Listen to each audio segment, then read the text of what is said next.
Baik, Assalamualaikum warahmatullahi wabarakatuh. Om Swastiastu, Namo Buddhaya, salam kebajikan, Rahayu Rahayu Rahayu. Selamat siang semuanya. Yang saya hormati selaku dosen pengampu Ibu Ratih Damayanti SHMH dan juga Bapak Muhammad Imam Gustomi SHMH. Di sini saya akan memaparkan hasil analisa saya mengenai sejarah hukum dagang. Pertama-tama perkenalkan saya Muhammad Dafal Jafar dengan NIM 24080100834. Pertama-tama kita harus mengetahui arti hukum dagang. Hukum dagang sendiri itu adalah suatu hukum yang mengatur tentang hubungan antara satu pihak dengan pihak lain yang berurusan tentang hukum dagang. Dan hukum dagang ini termasuk dalam hukum perdata, khususnya hukum kontrak.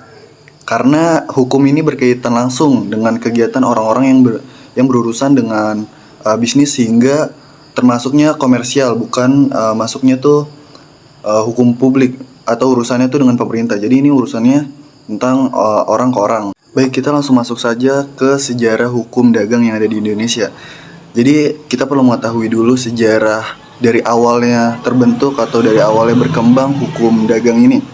Jadi perlu kita ketahui perkembangan hukum dagang ini lebih dulu terjadi di Eropa antara tahun 1000 sampai tahun 1500 Masehi. Jadi pada masa itu muncullah kota-kota yang berfungsi aktif sebagai pusat perdagangan, ya, seperti Genoa, Venesia, Barcelona, dan Florence. Itu adalah beberapa kota-kota yang ada di Italia. Atau Italia ini kan ada di Eropa. Jadi ya itu yang awal-awal berfungsi aktif yang ada di pusat perdagangan yang ada di Eropa. Jadi banyaknya kota-kota dagang ini lantas menimbulkan beberapa masalah teknis yang tidak dapat diselesaikan secara baik mungkin. Kemudian berbekallah kondisi tersebut, maka dibentuklah hukum dagang atau hukum Koopman.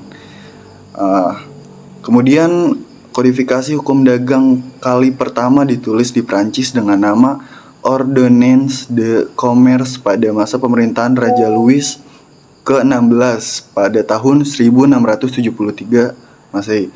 Jadi kita perlu mengetahui dulu yang lebih dulu sebenarnya mengatur hukum dagang itu adalah itu tertera di hukum Romawi. Baik, jadi kodifikasi hukum dagang yang tadi pertama kali ditulis di Prancis itu yang dengan nama Ordonnance de Commerce itu kemudian mencetuskanlah suatu undang-undang tersebut yang mencakup segala hal yang berkaitan dengan bisnis, terus perdagangan, bank, entitas komersial, sekuritas hingga kebangkrutan. Jadi yang ada hubungan segala macam dengan perdagangan itu sudah diatur semua dan tercetuslah undang-undang.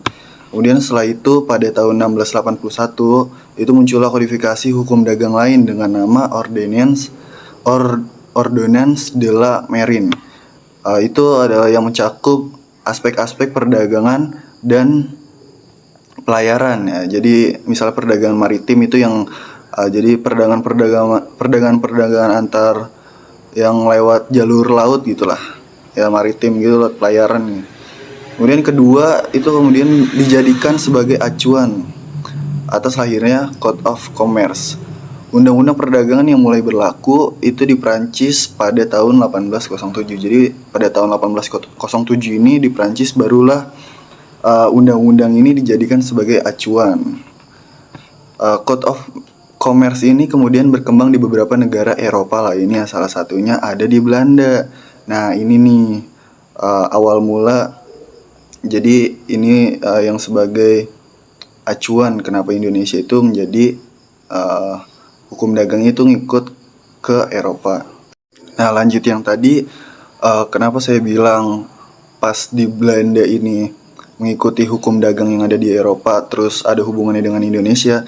Jadi pada saat Belanda itu menjajah Indonesia, kemudian lebih tepatnya tuh di Batavia muncullah beberapa yang ada di pusat perdagangan itu ikutin hukum-hukum yang di awal tadi lah. Jadi Belanda membawa hukum dagang yang di awal tadi ke Indonesia, lebih tepatnya di Batavia atau sekarang itu Jakarta.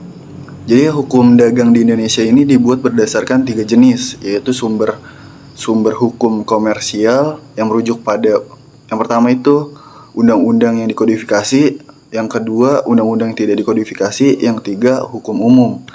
Jadi awal mulanya hukum dagang ini hanya diterapkan para pedagang yang ada di Indonesia. Namun kemudian bermuncullah pendapat mengenai pemberlakuan hukum dagang yang selanjutnya mengusulkan agar hukum dagang itu tidak hanya diterapkan pada para pedagang.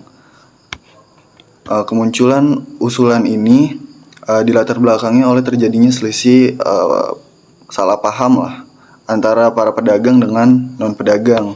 Jadi ini tuh adanya usulan ini karena rakyat-rakyat yang tidak berdagang itu, masyarakat yang tidak berdagang itu ngerasa nggak adil gitu. Jadi hukum itu cuma diberlakukan ke sesama para pedagang. Harusnya ke pembeli juga, ya gitulah istilahnya, kayak pembeli juga harus mendapatkan hukum dagang ini. Sebentar Pak. Ya, Ini dengan Bapak Miswar, owner dari perusahaan A? Ya, dengan saya sendiri.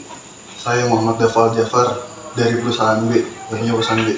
Ada apa ya, Pak? Bapak itu Baik, mungkin itu adalah salah satu contoh dari hukum dagang, fungsi hukum dagang. Hukum dagang itu berfungsi menjadi penengah jika ada permasalahan antar dua golongan atau dua orang gitu yang punya masalah dari perusahaan-perusahaan atau tentang perdagangan.